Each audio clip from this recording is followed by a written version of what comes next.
40년 친구가 숨긴 진실. 혜수가 미안해. 오늘 약속 취소해야겠어. 이예숙은 휴대폰을 귀에서 떼며 한숨을 쉬었다. 이번 달에만 벌써 세 번째였다.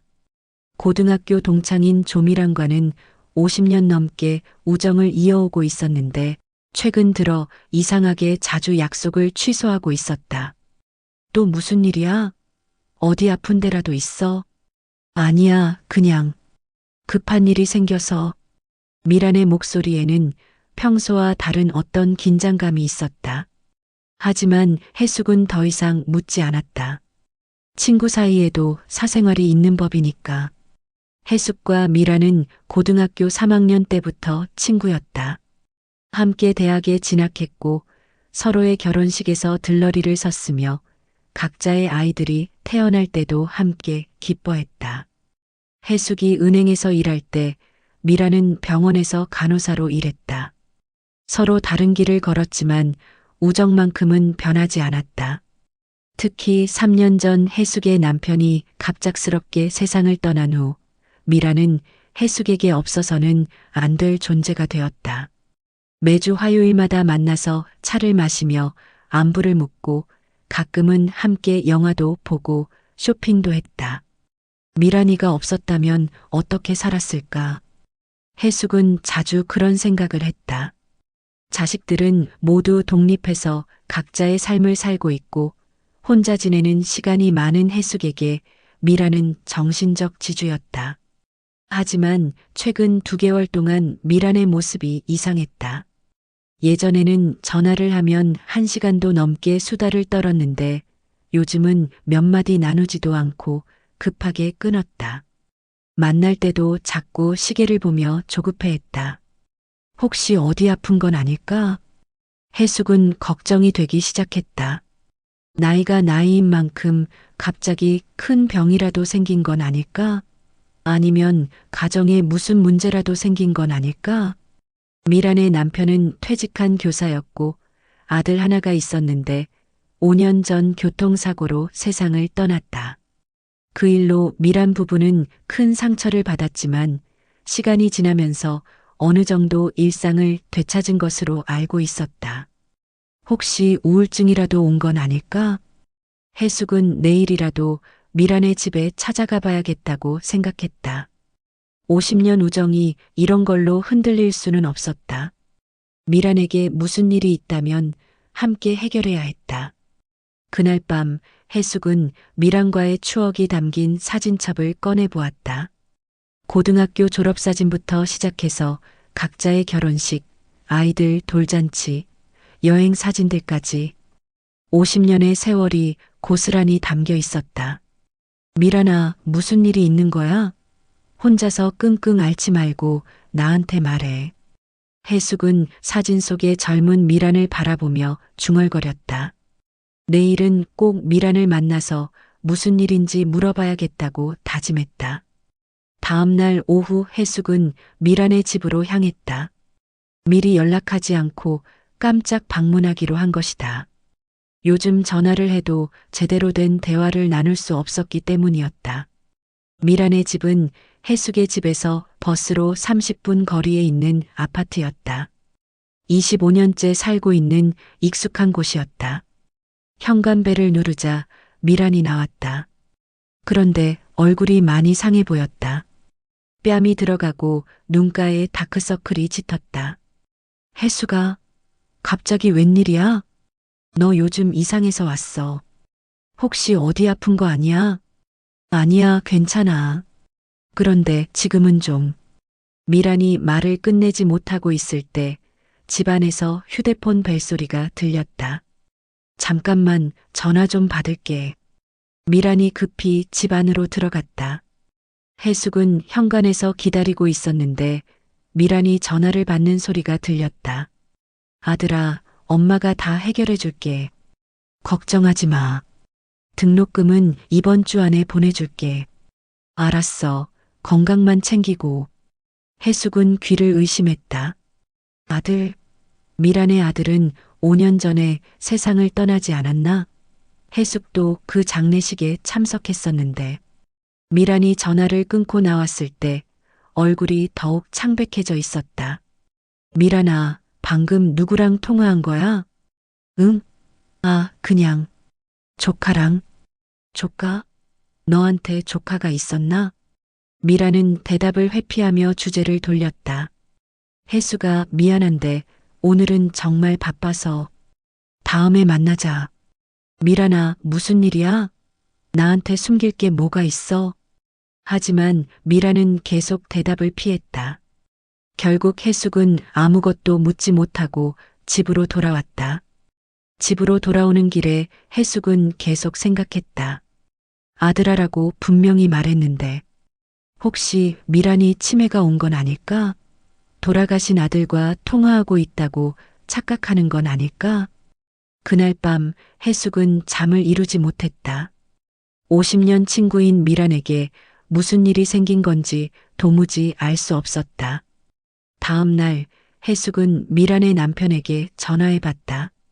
형부, 미란이 요즘 어때요? 좀 이상해 보이던데. 아, 혜숙 씨. 미란이가 요즘 좀 뭔가 고민이 있는 것 같아요. 저한테도 말을 잘 안 해서 형부도 미란의 변화를 눈치채고 있었다. 하지만 정확히 무엇 때문인지는 모르고 있었다. 혜숙은 더욱 걱정이 되었다. 미란에게 도대체 무슨 일이 생긴 걸까? 50년 친구인데 이렇게 숨길 일이 있을까? 해시태그 챕터 3- 숨겨진 손자. 일주일 후 혜숙은 결심했다. 미란을 몰래 따라가서라도 무슨 일인지 알아내겠다고. 화요일 오후 평소 미란이 외출하는 시간에 맞춰 그녀의 집 앞에서 기다렸다. 30분쯤 지나자 미란이 나타났다. 평소보다 단정하게 차려입고 큰 가방을 들고 있었다. 혜숙은 조심스럽게 뒤를 따랐다. 미란은 지하철을 타고 시내로 향했다. 혜숙도 같은 지하철을 탔지만 다른 칸에서 지켜봤다. 미란이 내린 곳은 큰 대학교 근처였다. 혜숙은 더욱 궁금해졌다. 미란이 대학교에 무슨 일이 있을까? 미란은 대학교 정문 앞 카페로 들어갔다. 혜숙은 길 건너편에서 지켜봤다. 잠시 후 20대로 보이는 키 큰 남자 대학생이 카페로 들어가는 것을 보았다. 30분쯤 지나서 미란과 그 대학생이 함께 나왔다. 그런데 놀라운 일이 벌어졌다. 그 대학생이 미란을 할머니라고 부르는 소리가 들린 것이다. 할머니, 정말 고마워요. 민수야, 열심히 공부해야 해. 미란이 대학생에게 두툼한 봉투를 건넸다. 돈인 것 같았다. 할머니, 제가 언제까지 이렇게 도움을 받아야 할까요? 죄송해요. 괜찮다고 했잖아. 할머니가 할 수 있는 일이야. 두 사람은 포옹을 한 후 헤어졌다. 대학생은 캠퍼스 안으로 들어가고 미라는 다시 지하철역으로 향했다. 혜숙은 충격을 받았다. 미란에게 손자가 있었다고? 50년 친구인데 이런 중요한 사실을 몰랐다니. 하지만 이상했다. 미란의 아들은 결혼도 하지 않고 세상을 떠났는데 어떻게 손자가 있을 수 있을까? 혹시 입양한 건 아닐까? 집으로 돌아온 혜숙은 온종일 생각에 잠겼다. 미란이 왜 이런 중요한 일을 숨겼을까? 50년 우정인데 믿지 못할 이유가 있을까? 그날 밤 혜숙은 미란에게 전화를 걸었다. 미란아, 나야. 오늘 대학교 앞에서 봤어. 전화 너머로 미란의 숨소리가 거칠어지는 것을 느꼈다. 뭘 봤다는 거야? 너랑 그 대학생. 민수라고 부르던데 누구야? 한참의 침묵이 흘렀다. 혜수가 내일 만나자. 설명할게. 그렇게 미라는 전화를 끊었다. 혜숙은 밤새 잠들지 못했다. 내일 미란이 어떤 이야기를 할지, 그리고 50년 우정이 어떻게 될지 걱정되었다. 다음 날 오후 두 사람은 조용한 카페에서 만났다. 미란의 얼굴에는 깊은 고민의 흔적이 역력했다. 혜수가 미안해. 너한테 숨긴 게 있어. 미란이 떨리는 목소리로 말을 시작했다. 그 아이, 민수는 누구야? 대체 누구야? 우리 진호의 아들이야. 해숙은 귀를 의심했다. 진호는 미란의 아들 이름이었다. 5년 전에 세상을 떠난. 뭔 소리야? 진호는 결혼도 안 하고 결혼은 안 했어. 하지만 대학교 4학년 때 사귀던 여자친구가 있었어. 미란이 눈물을 흘리며 계속 말했다. 그 여자가 임신했는데 진호가 책임지려고 했어. 하지만 그 여자는 혼자 키우겠다고 하면서 연락을 끊어버렸어. 그럼 그때부터 알고 있었던 거야? 아니야. 진호도 나중에 찾아보려고 했지만 연락처도 모르고 그러다가 취직하고 바쁘게 살다가 사고를 당한 거야. 해숙은 말을 잇지 못했다. 이런 사연이 있었다니. 그럼 민수는 언제부터 알게 된 거야? 진호가 세상을 떠나고 2년 뒤에 그 여자가 연락을 해왔어. 아이가 아버지를 찾는다고. 미란의 목소리가 더욱 떨렸다. DNA 검사도 했어. 확실히 우리 진호의 아들이었어. 그럼 민수 어머니는 3년 전에 암으로 세상을 떠났어. 죽기 전에 아이한테 아버지 이야기를 해준 거야. 해숙은 충격을 받았다. 이런 복잡한 사연이 있었는데 미란이 혼자 감당해온 것이었다. 그런데 왜 나한테도 말 안 했어? 우리 50년 친구인데 말할 수가 없었어. 미란이 울먹였다. 우리 집 영감한테도 말 못했어. 왜? 생각해봐. 갑자기 손자가 나타났다고 하면 어떻게 될까? 며느리들은 뭐라고 할까? 미란의 고민이 이해되기 시작했다. 진호는 결혼했었고 아내와 딸이 하나 있었다. 갑자기 남편의 숨겨진 아들이 나타난다면 그 가족은 어떤 기분일까? 그래서 혼자 도와주고 있는 거야? 응. 민수가 대학생인데 어머니도 돌아가시고 혼자 생활하기가 힘들어해서 얼마나 도와주고 있는데? 한 달에 50만 원 정도. 생활비랑 등록금. 해숙은 미란의 처지를 이해했다. 갑자기 나타난 손자를 외면할 수도 없고 그렇다고 가족들에게 말하기도 어려운 상황. 그런데 언제까지 이렇게 할 거야? 모르겠어. 민수가 취직할 때까지는 도와줘야 하는 거 아닐까? 미란의 목소리에는 깊은 고민이 묻어 있었다. 해수가 너라면 어떻게 하겠어? 내가 지금 잘못하고 있는 것 같아?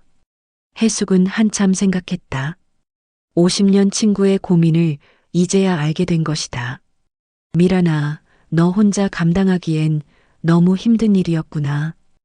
해숙이 미란의 손을 잡으며 말했다. 그동안 얼마나 힘들었을까. 나한테 말했으면 좋았을 텐데. 어떻게 말해? 이런 복잡한 일을. 친구니까 말하는 거지. 50년 친구가 뭐하러 있어? 해숙의 따뜻한 말에 미란이 더욱 눈물을 흘렸다.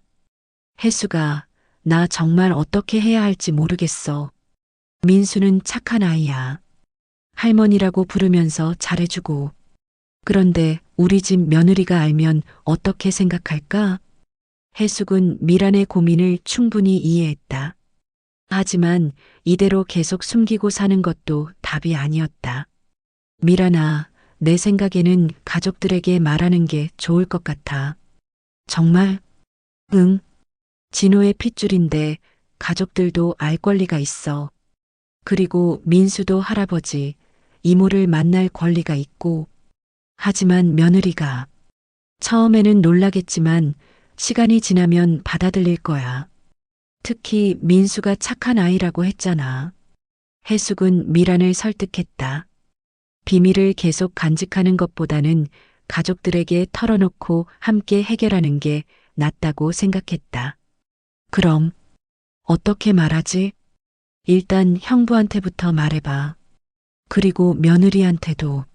며칠 후 미라는 용기를 내서 남편에게 모든 사실을 털어놓았다. 남편은 처음에는 놀랐지만 곧 이해해 주었다. 당신 혼자 이런 걸 감당하고 있었구나. 왜 진작 말하지 않았어? 그리고 며느리에게도 조심스럽게 말했다. 며느리도 처음에는 충격을 받았지만 민수가 남편의 아들이라는 사실을 받아들였다. 어머니, 그 아이 한번 만나보고 싶어요. 한 달 후 미란의 집에서 가족 모임이 열렸다. 민수도 초대되었다.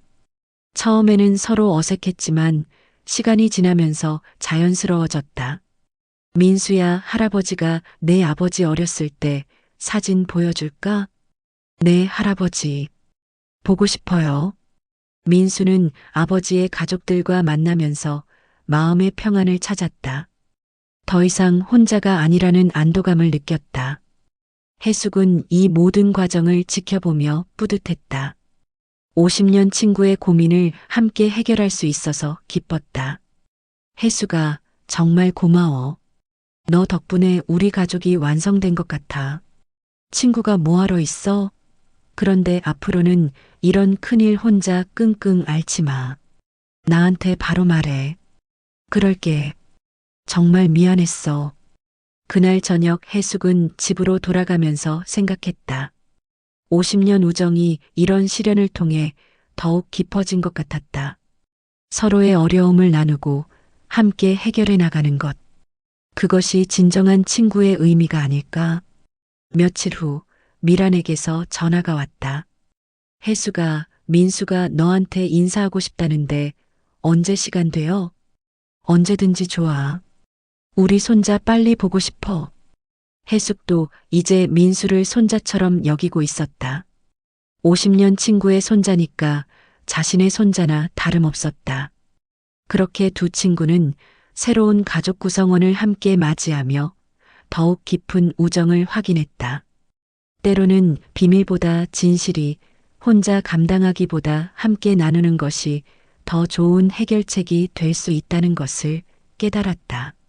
진정한 우정은 비밀을 지켜주는 것이 아니라 함께 짐을 나누어지는 것이다.